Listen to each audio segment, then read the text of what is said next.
ಆಚಿ ಮಸಾಲ. ಎಂತ ಅಡಿಗೆಯ ರುಚಿಯಾಗೋ ರಹಸ್ಯವು 20 ರೂಪಾಯಿ. ಏನ್ ಮಾಡಿದ್ರು ನೀವು ಏಕಪಕ್ಷೀಯವಾಗಿ ರೊಮ್ಯಾಂಟಿಸೈಸ್ ಮಾಡ್ತಿದ್ರಲ್ಲ, ಹಿಂಸೆಯ ವೈಭವೀಕರಣ ಮಾಡೋದ್ರ ಮೂಲಕ ಘೋರವಾದ ಪಾಪ ಮಾಡ್ತಾ ಇದ್ದಾರೆ. ನಾನು ವಿದ್ಯಾರ್ಥಿಗಳ ಜೊತೆಗೆ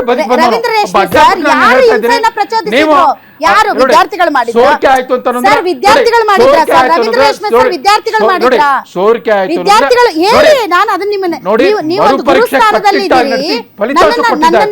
11 ಲಕ್ಷ ಹುಡುಗರು ಫಸ್ಟ್ ಆಫ್ ಆಲ್ ಇನ್ನೊಂದು ಯಾರು ಕೂಡ ಅಲ್ಲ ಸರ್, ಯಾರು ವಿದ್ಯಾರ್ಥಿಗಳು ಹಿಂಸೆಯನ್ನ ಪ್ರಚೋದಿಸಿದ್ರ? ಹಿಂಸೆ ಮಾಡಿದ್ರ? ಖಂಡಿತವಾಗಿ ಕೂಡ ಹಿಂಸಾ ರೂಪ ಆರಂಭದಲ್ಲೇ ಅದಿನ್ನೂ ಅವ್ರು ಇನ್ನು ಜಂತರ್ ಮಂತರ್ ಬಿಟ್ಟರೆಲ್ಲ ಆಗ್ಲೇ ಹಿಂಸೆ ಶುರು ಆಗಿತ್ತು. ಅಲ್ಲಿ ಎಲ್ಲಿ ಪಾರ್ಲಿಮೆಂಟ್ ಸುತ್ತಮುತ್ತ ಎಲ್ಲ ಶುರು ಆಗಿತ್ತು.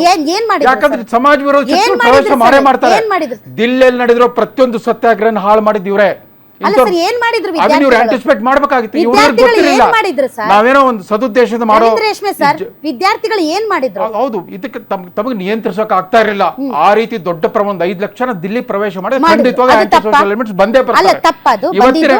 5 ಲಕ್ಷ ಜನ ಬಂದಿದ್ ತಪ್ಪಲ್ಲ. ಅದನ್ನ ನಿಯಂತ್ರಿಸೋಕೆ ನಿಮ್ ಮಾತ್ರ ಶಕ್ತಿ ಇರಲ್ಲ. ಯಾಕೆ ನಿಯಂತ್ರಿಸ್ತೀರಿ? ಬರ್ತಾರ್ರಿ, ಬಂದ್ಬಿಟ್ಟು ನಿಮ್ ಚಳವಳಿ ಹಾಳು ಮಾಡಕ್ ನೋಡ್ತಾರೆ. ಅವ್ರಿಗೆ ವ್ಯವಸ್ಥೆ ಮೇಲೆ ತಮ್ಮದೇ ಆದ ದ್ವೇಷ ಇರುತ್ತೆ, ಪೂರ್ವಾಗ್ರಹ ಇರುತ್ತೆ, ಪೊಲೀಸರ ಮೇಲೆ ಟಾರ್ಗೆಟ್ ಮಾಡ್ಬೇಕು ಅಂತ ಇರುತ್ತೆ. ನೀವು ಈ ತರ ಹಿಂಸೆನ ವೈಭವೀಕರಿಸ್ತಾ ಹೋಗೋದಾದ್ರೆ ನಾನು ಮಾತೇ ಆಡಲ್ಲ. ಆಯ್ತು, ಇದು ಗಾಂಧೀಜಿ ಸತ್ಯಾಗ್ರಹ ಎಳಿಯಕ್ ಬಿಡ್ಲಿಲ್ಲ. ಅದೇ ನೋಡಿ, ಇವರು ಇಂಡಿಯಾ ಅಗೇನ್ಸ್ಟ್ ಕರಪ್ಷನ್ ಒಂದೇ ಒಂದು ಹಿಂಸಾತ್ಮಕ ಘಟನೆ ನಡೆಯಲಿಲ್ಲ.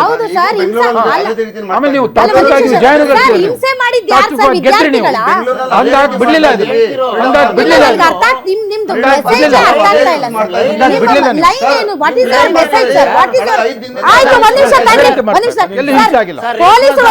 ಪೊಲೀಸರು ವಿದ್ಯಾರ್ಥಿಗಳ ಮೇಲೆ ಮಾಡಿದ ಹಿಂಸೆ ತಪ್ಪ, ವಿದ್ಯಾರ್ಥಿಗಳು ಪೊಲೀಸರ ಮೇಲೆ ಮಾಡಿದ ಎರಡು ತಪ್ಪು. ಹಿಂಸೆಗೆ ಪ್ರಚೋದನೆ ಯಾರು ಕೊಟ್ಟು? ಪೊಲೀಸರು ಫಸ್ಟ್ ಸ್ಟಾರ್ಟ್ ಮಾಡಿದ್ರು.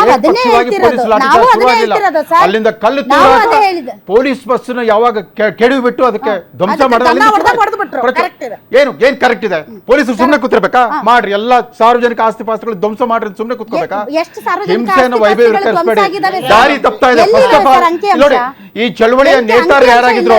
ಈ ಚಳವಳಿಯ ನೇತಾರರಾಗಿದ್ರು ಯಾರು? ನೋಡಿ, ಚಳುವಳಿ ನೇತಾರರಾಗಿದ್ರು ಒಬ್ರು ನೀಟ್ ಪರೀಕ್ಷೆ ತಗೊಂಡವರಲ್ಲ, ವೈದ್ಯಕೀಯ ಶಿಕ್ಷಣ ವೈದ್ಯಕೀಯ ವೃತ್ತಿಗೆ ಸಂಬಂಧಪಟ್ಟವರಲ್ಲ. ತಕ್ಷಣ ಶುರು ಮಾಡಿಬಿಟ್ರು ನಾಯಕ. ಈ ಉದ್ಭವ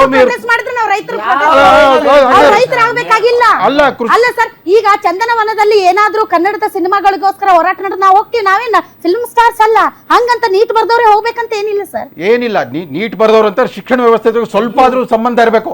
ಈ ತರ ಹಿಂಸೆ ನೀವು ವೈಭವೀಕರಿಸ್ತಾ ಹೋದ್ರೆ ಪ್ರಜಾಪ್ರಭುತ್ವ ಮತ್ತೊಮ್ಮೆ ಬರ್ಲಿ ಬಿಡಿ, ತುರ್ತು ಪರಿಸ್ಥಿತಿ ಬರ್ಲಿ ಬಿಡಿ.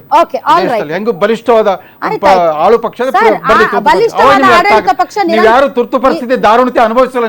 ನಿಮ್ ತಲೆಮಾರು ನಾವು ಅನುಭವಿಸಿದ್ವಿ. ನಮಗ್ ಪ್ರಜಾಪ್ರಭುತ್ವ ವ್ಯವಸ್ಥೆಯಲ್ಲಿ ಇಂದಿರಾ ಗಾಂಧಿ ತುರ್ತು ಪರಿಸ್ಥಿತಿ ತಂದು ಈ ದೇಶಕ್ಕೆ ಅತ್ಯಂತ ದೊಡ್ಡ ಹೀನಾಯ ಪರಿಸ್ಥಿತಿ ತಂದ್ರು. ಇವತ್ ನರೇಂದ್ರ ಮೋದಿ ತಂದ್ರು, ಹಂಗೆ ಬೈಯೋದೇ ನಾವು.